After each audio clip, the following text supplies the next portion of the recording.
Hey, Fitheads. Today we talk with Alan Graves, the CEO of DoNotAge.org. And we talk about not aging Not aging and staying and healthy. staying healthy. So, health We span, not just lifespan, we don't want to be a million-year old decrepit. decrepit worms.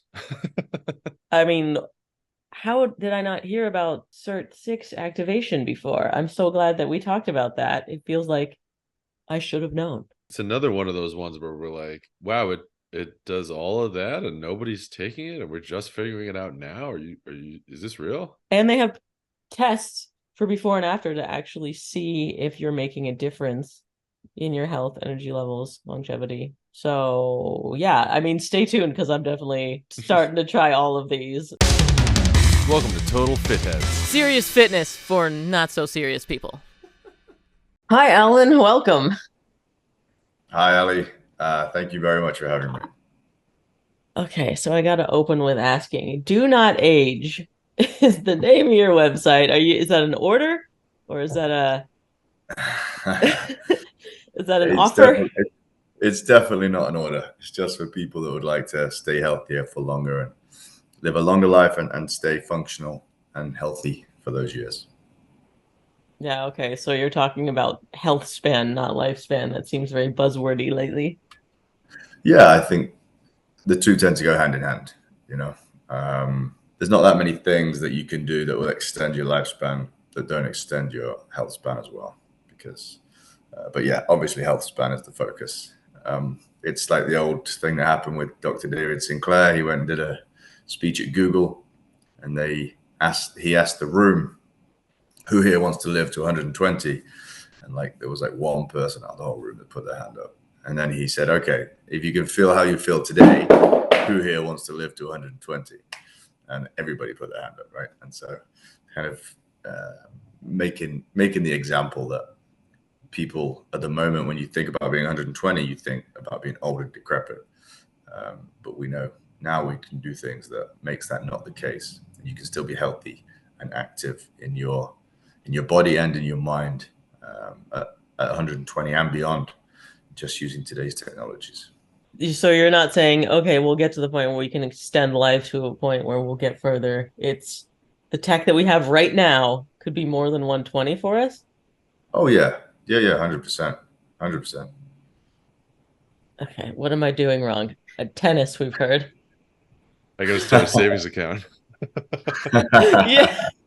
Well, no, you see, well, that's the other thing is if you're still functioning, you'll probably want to do something with your days. And, you know, a lot of people get scared about working past, 75 or whatever. But if you're, if you're feeling good, feeling great, and you're doing something you love, then, you're going to want to keep working for longer. I guess if I imagine I'm 75 right now, yeah, of course, I don't want to retire. I'll keep working. Yeah, exactly. It's interesting as well because we notice a decline in health when people do retire in the traditional way. People that have sort of had a job for life, they get to, I think it's 68 now in the UK. I would imagine it's probably a similar age in the US. And yeah, after they retire, they decline quite sharply because they don't replace that sort of passion or that time, that activity for their brain and body with anything else. They just go, right, now it's time to relax and put my feet up. And then their brain and body decline pretty quickly. So you have to stay active as well. Yeah, so it's both. It's not like they stop using their mind and then everything breaks down. It's that they also stop being physically active. Yes, exactly.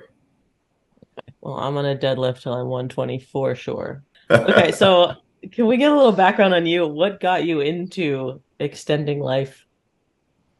Sure. So I suffered from the effects of aging at a younger time than most other people because of my bad life choices. I was involved with drugs, alcohol, violence a lot during my 20s. And because of that, like I said, I felt the effects of aging. I then heard and read some things about how aging was malleable, and I didn't believe it because I was brought up to, oh, you get old, you get wrinkles, you get go gray, and then you die, and you have 10 or 15 years, the last 10 or 15 years of your life are pretty miserable. And so I just thought that was normal and nailed on. And then I found out actually it wasn't. There was some really, really clever scientists and researchers working on this. And so straight away, I tried to look into it for myself, and noticed that there was huge problems from the consumer perspective, in terms of the consumer that is interested in longevity, has no trusted source where they can go to, and knows that that trusted source is going to only provide them things that actually work. And then as I got further into it and developed relationships with scientists and the doctors and these smart people, they also told me there was an issue with funding for their research. And then when they were getting funding, if it was usually from a government or some kind of fund, and they would tell them what they had to spend it on. And the researcher usually wants to have that freedom themselves. And so what we did at Do Not Age is kind of solve two problems. So now, because we're a research organization, we only provide what actually works. We test everything in humans before it hits the market. We ensure that it moves the needle for people's health and longevity. And then using our profits, we put that back into health research. So the researchers are now happy because they've got funding and they, carte blanche to spend it on what they like. And the consumer is happy because they know that if something's on the Do Not Age website, that it's actually going to help their health, and they don't need to filter through 10,000 SKUs to find what they need and be unsure if something's actually going to work. Yeah, 10,000 how are you? SKUs. I know supplements are insane. Go ahead, Max. Yeah, well, the thing is, the philosophy of most supplement companies is sell what anybody will buy, sell what people will buy. And so that's why you see them have 10,000 SKUs, because somebody's always search for something. I mean, a good example recently, there was headlines about taurine. There was one very small study that showed an increase a small increase in lifespan using taurine. Now, if that was any other ingredient, it wouldn't have got any headlines. But because taurine is one of the ingredients in Red Bull and energy drinks, of course, the media goes, Red Bull makes you live forever, right? Or whatever. And, yeah. And so that then gets a lot. And so we have hundreds of thousands of people emailing us, when are you going to do taurine? When are you going to do taurine? And it's like, I mean, it's very low on our list, but we can test it if you want. And then when you test it, you see it doesn't really move the needle. And it's like, well, we told you so. But there's a million supplement companies out there that have gone, quick, make a taurine supplement and, jump on this trend. Whereas we prefer to take our time, do all the testing first, and then when we know that it actually works in humans, then put it on the market. And are you testing for various things, or is it really just what extends your life? Yeah, so it depends. It completely depends on the product. So, for example, an easy one would be NMN. When we first tested NMN, we have our own NAD test kit, which also tests for magnesium, zinc, selenium as well. But it's very simple with NMN. You obviously, with all the testing, you're looking for no side effects. But with NMN, it's like the idea of NMN is to raise your NAD level. So take a load of blood samples, use our NAD test kit, give them a load of NMN, give half of them something that they believe is NMN, and then test the NAD levels again. And if you can see a vast increase compared to placebo, you know that it's doing the right job. But NMN's very good at raising NAD, and we knew that anyway, but we like to test. And why also include magnesium, zinc, selenium? So that is just part of our NAD test kit, because we think they're more well known, but they're also very important. So things like magnesium, for example, most people are magnesium deficient, and it's a big problem, because the soil, it's basically soil depletion. So the soil that all our plants are grown in now is depleted of its magnesium. I think it's around 85% less magnesium than there was, let's say, 40 years ago. So that's a huge difference. And obviously supplementing can then help with that. But the thing is with magnesium, it is possible to get it from your diet still. Pretty rare now because of the food, but you can do it. And so So we include that marker in the test because if you're super healthy and you maybe grow your own food or something like that, you may well have high enough magnesium levels and not need to supplement. But for those that do have magnesium deficiency, they can choose to supplement that. But the thing is with NAD, obviously it's not possible to get enough NMN or NR from foods, nowhere near. So we don't actually recommend that people take a baseline for NAD. I mean, some people still do because they want to. We recommend people start taking 1 gram a day first, 2 capsules of NMN per day, and then after 4 weeks, then take an NAD test. Because if you're above 30, there's an 80 to 90% chance that your NAD levels are going to be insufficient. So it would be a waste of your money in a test just to be like, yes, look, I don't have enough NAD. Whereas if you wait 4 weeks, taking 1 gram a day, then you'll know how much NAD you have on 1 gram of NMN per day. And at that point, you can then decide to keep going with that, reduce it, increase it, depending where you land. Right. So the test is, are you over 30? Well, I mean, some people in their late 20s do it as well. I get that. But yeah, I think after 30 is where we see the big drop off. And you also mentioned NR. We've heard of both of those. Do you have a preference? So, well, I mean, to be honest, I take whichever one the office sends me. But I like both. I actually really like both. We've done side-by-side tests, and it's difficult to tell the difference between the two in terms of how it raises NAD. But we're looking at doing, because obviously a lot of the testing we do is just take 50 people, split them in half, give half this, half this. But we're looking at doing a proper randomized placebo-controlled trial in 2024, which will compare the two next to each other, and then obviously a placebo as well. When you're testing these things, how much can these people feel it, or is this It depends. It depends. Yeah, it depends on the person. We also take feedback as well, but we don't really give that much credence, which sounds bad. But somebody could say, for example, let's say pain. Somebody could say, "Oh, that's an 8 out of 10," and for someone else, that same pain's a 2 out of 10. So that's why the actual test data is preferable. But yeah, I mean, with NMN, it tends to be things like improved recovery, particularly from exercise, which obviously means you can get back in the gym faster. Also, sustained function as well. So, say for example, we did a test with a load of cyclists, and they were able to go at their max speed for longer, and that's probably to do with the VO2 max increasing when you use NMN. And then, yeah, it all depends on the supplement. You've got SIRT6 activator. That's the most popular ingredient. People talk about energy with that one in a big way, saying they feel more energy. But yeah, so it all depends on the supplement. This pill increases your VO2 max. I don't have to do work. I just swallow a thing. No, it increases your VO2 max as combined with if exercise. you buy our placebo pill, then yes, for sure. Yeah. More so than exercise alone. Wow. Okay. Oh, right. It's a supplement. It supplements the exercising. So wait, but you're taking it. How do you feel? What do you subjectively get from boosting your NAD? I mean, I take like 30 different supplements every day, so it's difficult for me to pinpoint.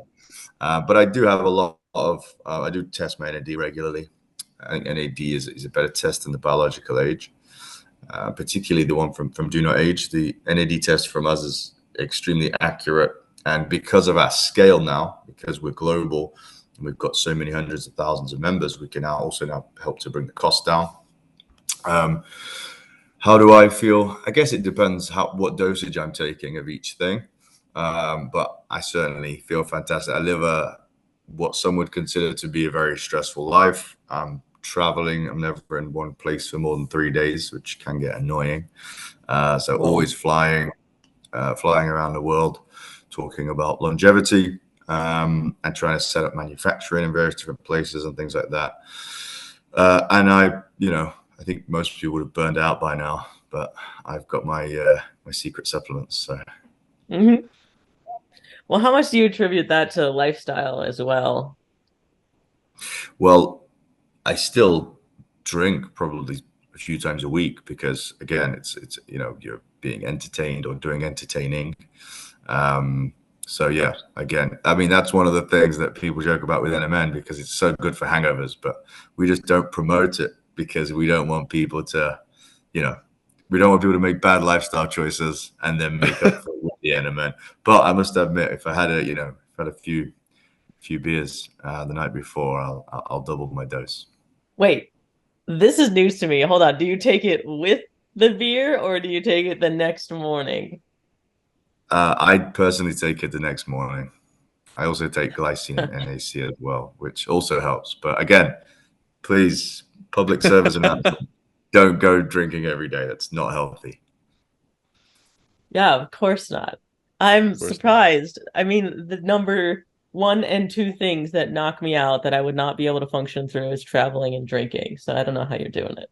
I mean, Yeah. clearly how you're doing it is right. Yeah, I've got the cheat codes. So the main two are NMN and SIRT6 activator. And interestingly enough, they are our two most popular ingredients. So they're the ones that move the needle the most.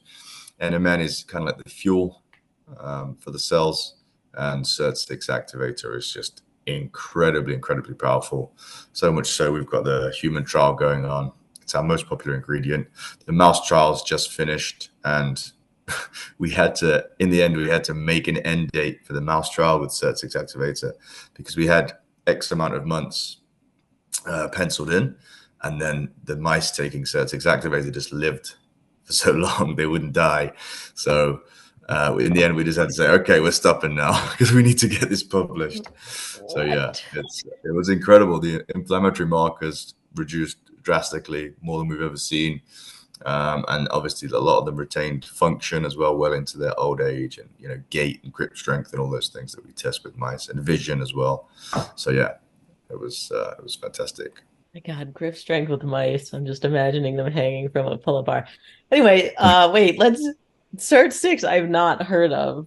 We haven't talked about it on the podcast. Please dive in.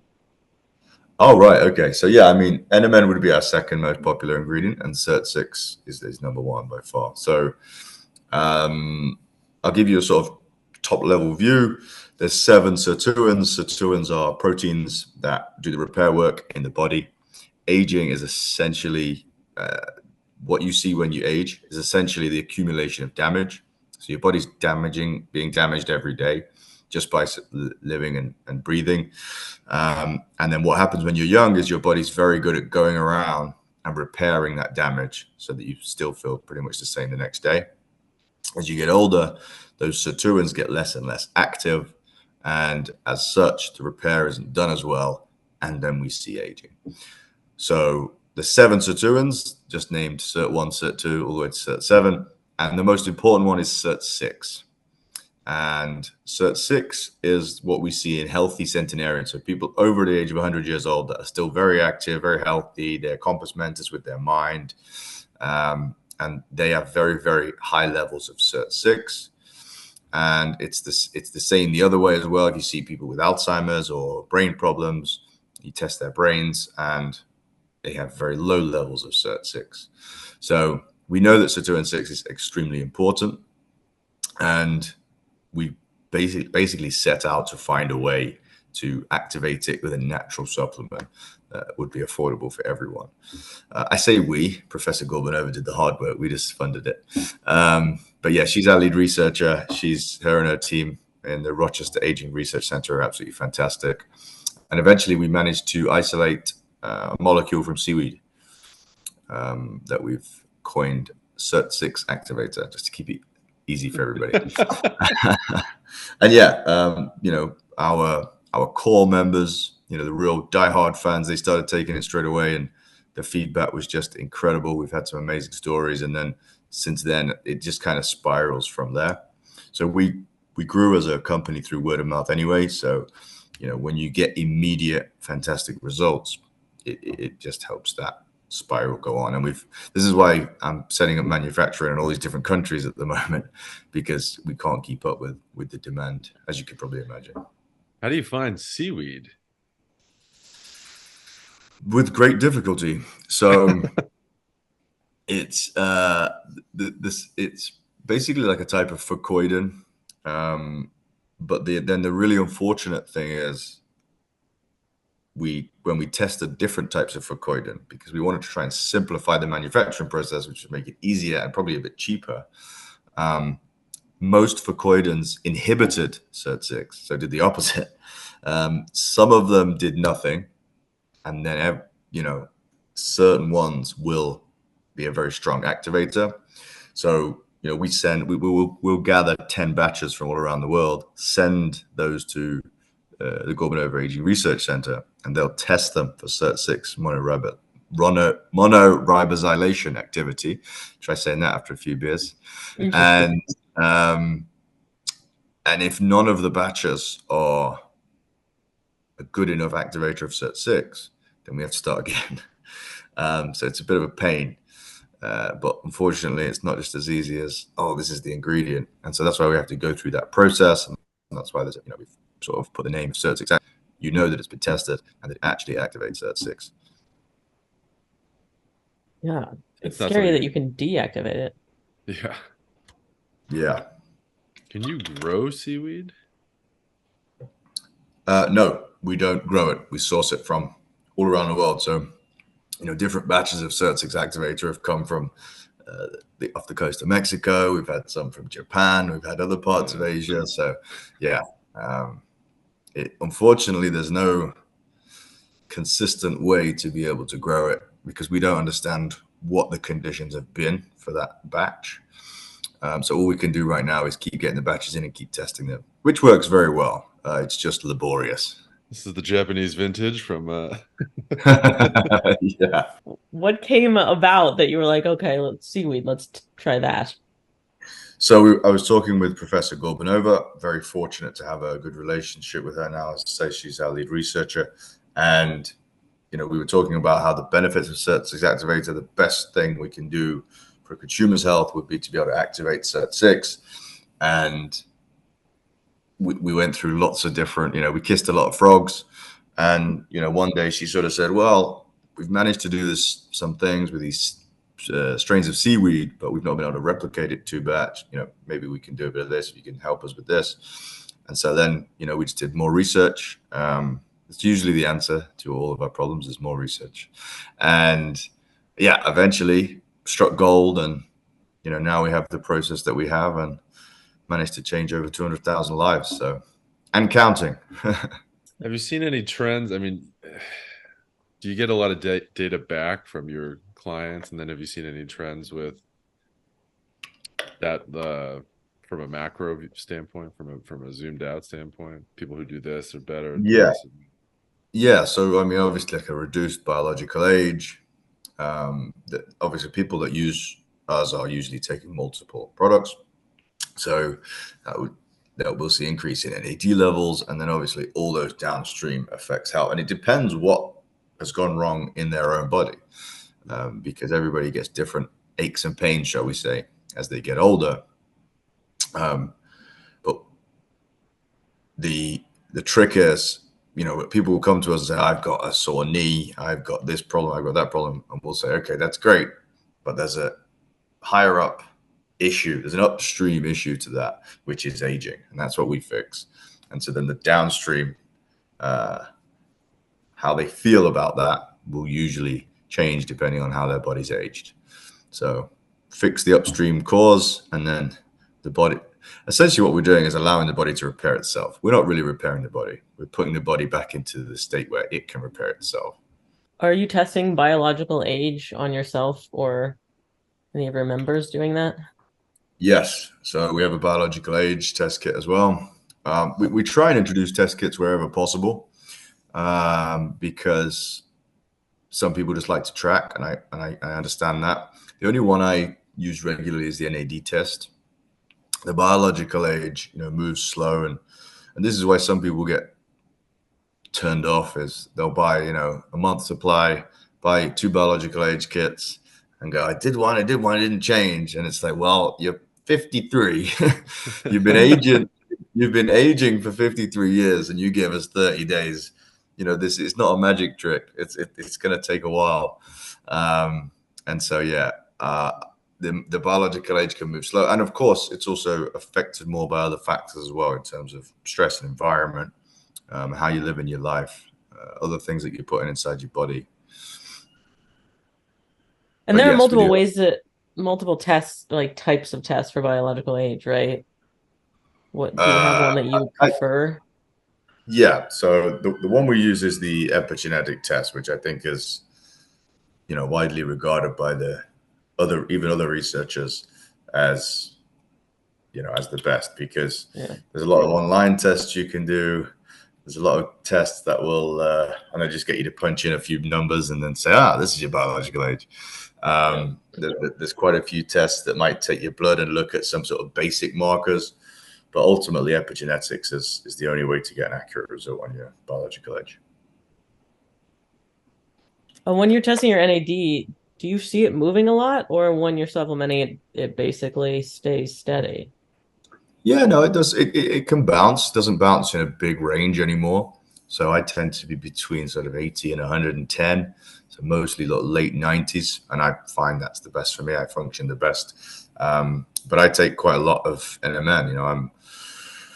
I'm 33. I nearly forgot then. I'm 33 years old, and I take 1.5 grams now, sometimes 2 grams. And have you had it go too high? And what does that feel like? I know I have a lot of experience with our members, when they first come to us at the other end of the scale. And I don't know what excessive NAD and issues it might cause, but I know that it certainly won't be as bad as not enough. I see you have a gym bundle here. Mm. Can you tell me whether creatine works or not? What for? For Getting dates. getting dates. So yeah, creatine has obviously long been used in the gym world for building muscle, and it is very good at that. It increases creatinine levels pretty high. Mine are pretty high right now already, so I've actually stopped taking it briefly. But first of all, if you see something on our website, then the answer is always going to be yes, it works. But I'll go a little bit deeper than that. So yes, it helps with muscle mass, but also what we know is if you break a bone or do some serious damage to your body when you get into your older years, say above 50, then that is, again, similar to when people retire and just stop doing everything, we see a steep decline. So in order to reduce that happening, you have to not just build muscle and be Ronnie Coleman. It's about protecting your muscle mass as well. And that's a lot easier to do when you boost it with creatine. And creatine also recently has been linked to protecting the brain and protecting memory as well. So it's becoming very, very popular in the longevity world. Plus, it's not expensive. I mean, what is it, $25 for a month? Or if it's more than that, I'll get told off now. But I don't know what it is. But it's not this super month only. Yeah. So why not just one longevity pill? I mean, obviously you're significantly less SKUs than the whole world, but still there's a lot going on your site. So I think the team put a tweet out recently, actually, that said, because we've had that question before, and people say, I just want one pill to take. If we were going to give you just one pill, it would be like the size of a baseball. And You it's a might struggle. suppository. Yeah. So you might struggle to swallow it. Also, there are better timings for certain things. And a man, for example, is first thing in the morning. As soon as you wake up, before you brush your teeth, before you have anything, as soon as you open them eyes, you swallow those capsules or take that powder however you want it. Whereas, something like Fisetin or quercetin or resveratrol, you're going to want to take that whilst you're eating a meal. And then there's a few others as well. There's a few that are better before bed, and so we think that making that all in one, even if it was a powder, so that you could make a scoop and put it in it, it would just reduce the effectiveness to not take things at the right time. Oh, okay. And are there some things that work for some people and not for others, or perhaps are bad for some people and work for others? No, so if there was anything that was bad for some people, we wouldn't launch it because we wouldn't think that would be fair. It'd be too much of a risk. But of course, everybody, two separate words, everybody is different, and that's why. So back to the NAD point, I take relatively large amount of NMN, and that gets me to where I want to be.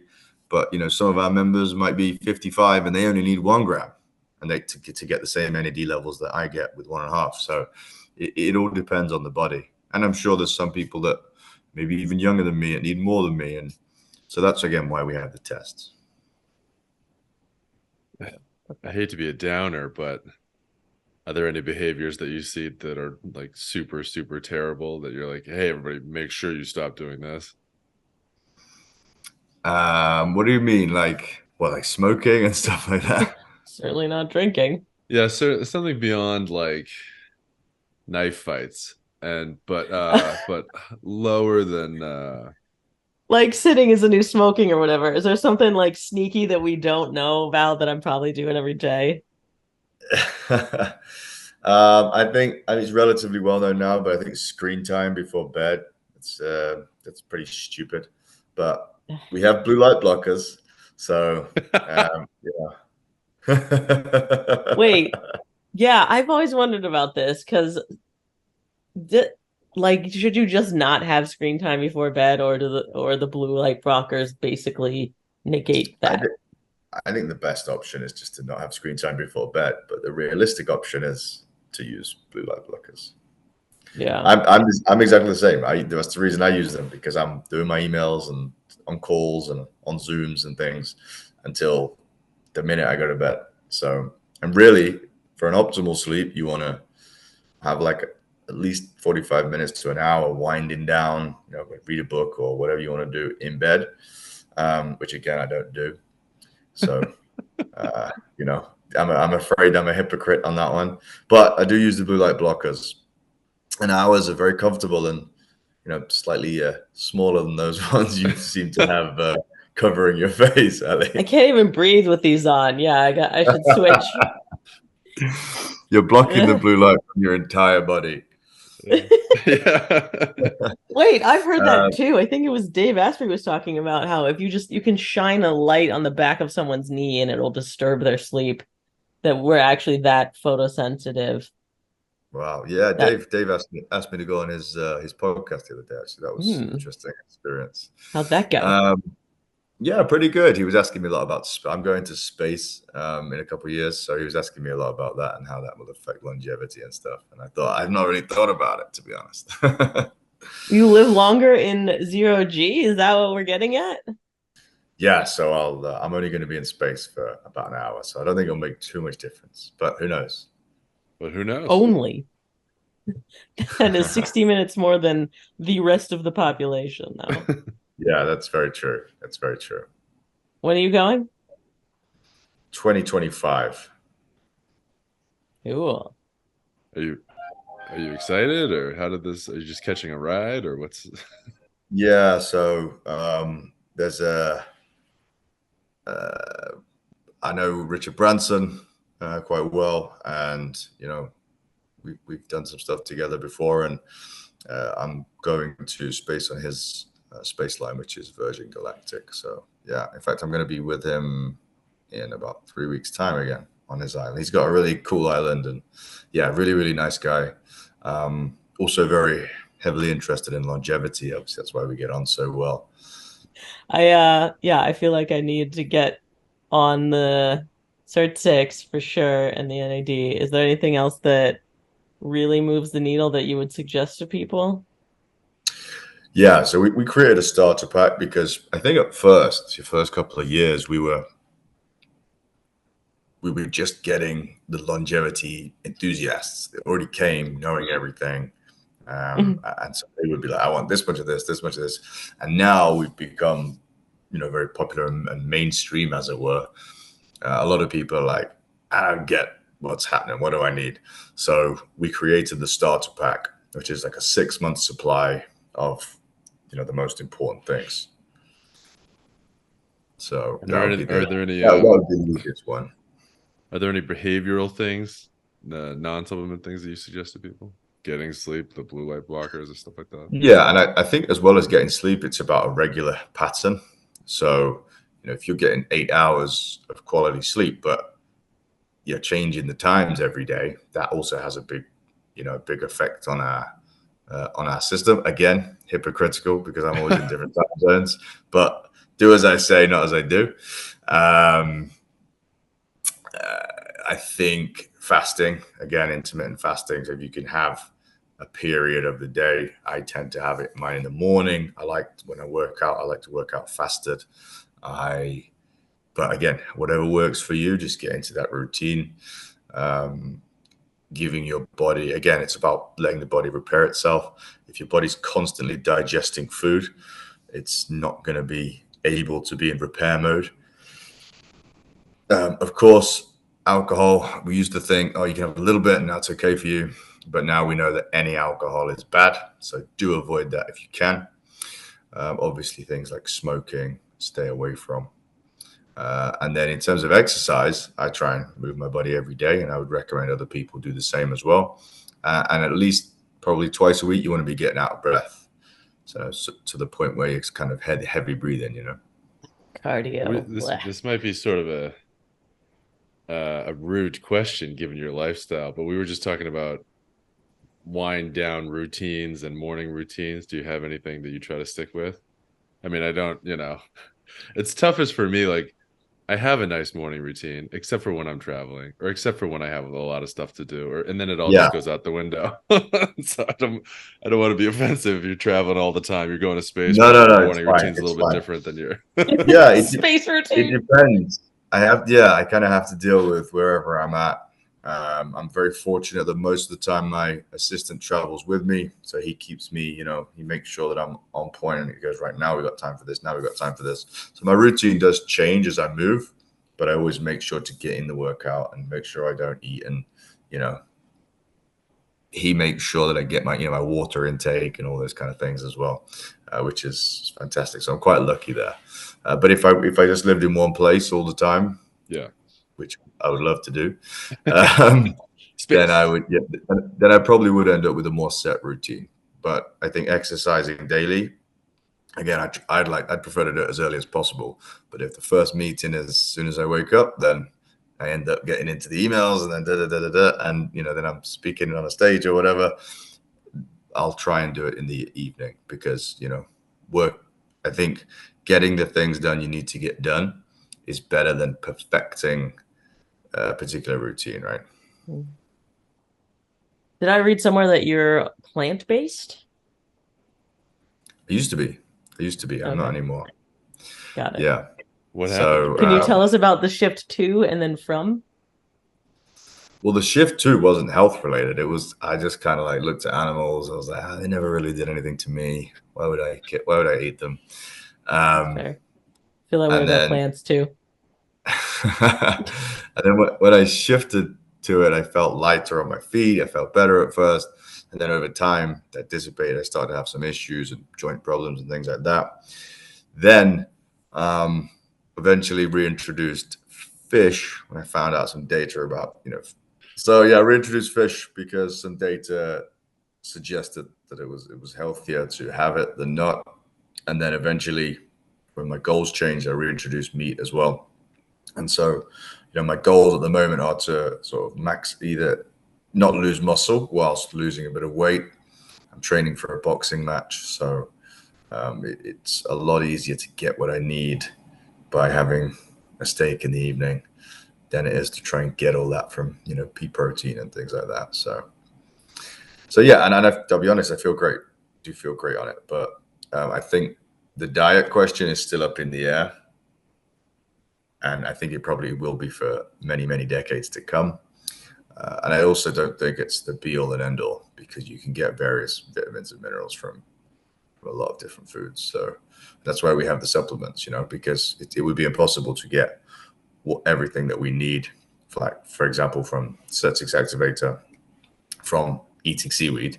You'd need 3 tons of seaweed, and NMN, you would need to eat 5 tons of edamame beans or whatever it is. And, so all the really important longevity molecules can't be obtained from diet anyway. So, but obviously people should try and make sure they do get enough of the basic vitamins and minerals from their diet where possible. Yeah.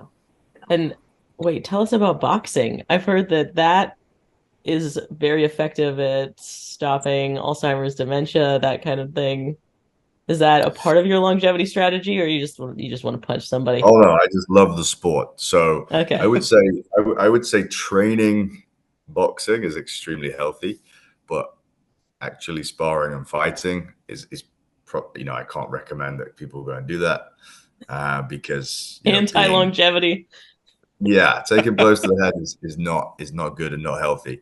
But at the same time, everybody has decisions to make in life, and I like fighting, so I'm gonna challenge myself in a boxing ring. Cutting weight also seems not healthy. Sorry. Cutting weight also seems like on the not healthy spectrum. Oh yeah, definitely. If you overdo it, for sure. I think like the UFC and the MMA fighters are a bit worse for it. They do some crazy stuff. I'm not gonna, obviously I'm gonna cut weight, but I'm gonna make sure I do it in a very healthy way and I can rehydrate to where I'm healthy and fit. Yeah, when you talk about fasting, you're not talking about dry fasting, right? Because we've heard of that trend and are skeptical. No, yeah. I mean, again, I've know people that have done it and said they felt good, and I know people that have done it and they've overdone it and ended up with issues. So I wouldn't see any reason that you wouldn't consume water for an extended period of time. I think water's pretty healthy. I drink a lot of it every day. So yeah, I would personally I wouldn't recommend anybody try fast, but hey, what do I know? All right, Max confirmed. He's very skeptical about this. I think we have a lot of fun people on the podcast. We have a lot of fun people that tell us fun stuff, and this is obviously an interest of I'm ours. But when we get to the dry fast, that to me feels like, all right, pal, relax. Like you're taking it a little too far. That this feels a little gluttonous, or chasing some sort of a perceived something or other. Like honestly, I think the only satisfaction you can get, the only positive you can get from dry fast is bragging about being on a dry fast to people. But physically, there's can't be any. I don't know. I've done it and I hate it. I really think it's just the stupidest thing in the world. Yeah, I mean, like I said, I think we're better off sticking to what we know. And I did have one more question, but we maybe already covered it. What's the most hyped supplement that you think is actually garbage? Is it taurine? Or is there one out there where everyone's really talking about it and you're like, we haven't seen benefits? I mean, there's a few that I'm unsure of, like rapamycin, shown really, really good data, but it's just like there's so many risks with it, so I'm gonna withhold my judgment. There's a few that like meth. Meth? Math, yeah, that's a bad one. We lost Right, you. am I back in the room? Yeah, Yes, we're here. Okay, where did you get to? That rapamycin has too many problems, so you're not saying yes. Okay, so and then you said, rapamycin. and one I'm not sure on is meth, and we were like, Yeah. okay, yeah, write that So yeah, down. rapamycin has too many issues. I'm not So sure you on things like haven't that. tried it? Because I hear about that one too a lot. That's not what I'm saying. I'm just saying Oh, okay. I certainly wouldn't recommend it to anybody. I'm not taking it at the moment. Um, yeah, there's a few that being overhyped. And I think the most recent example of that is the taurine one. And again, that's then the media gets behind it. Then a supplement company that's only interested in just selling you stuff then goes, let's jump on that. And you see a load, and then we get all the emails. Hey, you got a taurine supplement? No, we do not.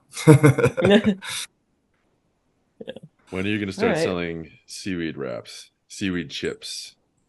See, we're not going in. We're not going in that direction just yet. But hey, who knows? Who knows what the future holds? Who knows? Well, thank you so much for chatting with us. This has been awesome. Thank you so much, guys. If anybody wants to find out more information, donotage.org is the website. And thank you, Ali, and thank you, Max. Yeah, thanks. And thank you to the Fitheads. If you can rate and review on Apple Podcasts, that helps us out a whole lot. And we'll see you next week.